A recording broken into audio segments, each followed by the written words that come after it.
Gisakyan lang sa mga politiko, giatik-atikan lang sa iyang mga kaubanan, kay kinsa usaman nga tanyag kwartahan.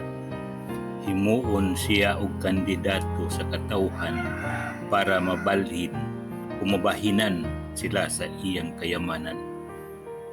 Palansaron siya sa gobernong kagamhanan, bisan pinakamataas nga pwesto sa katawhan, ug sila himuon og iyang mga saliganan sa pagwinda sa gusto niyang ipatuman.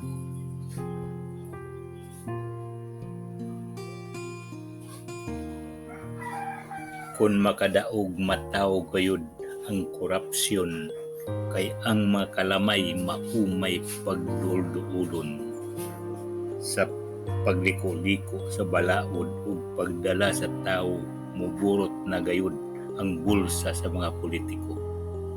Pastilang lipaya na gayud sa mga alipuris, kay wa pa gani magsugod ang kampanya hatag na og kwarta. Atik-atikan pa nga siya sa survey naguna sa mga naglansad sa maong kandidatura. Unsa nakaha kung mapildi human ang eleksyon ug ang tinaguang kwarta na hubas na intawon, dinha pagyud mahigmata ug iyang masayran nga sa mga politiko siya iyarang gisakay-sakayan.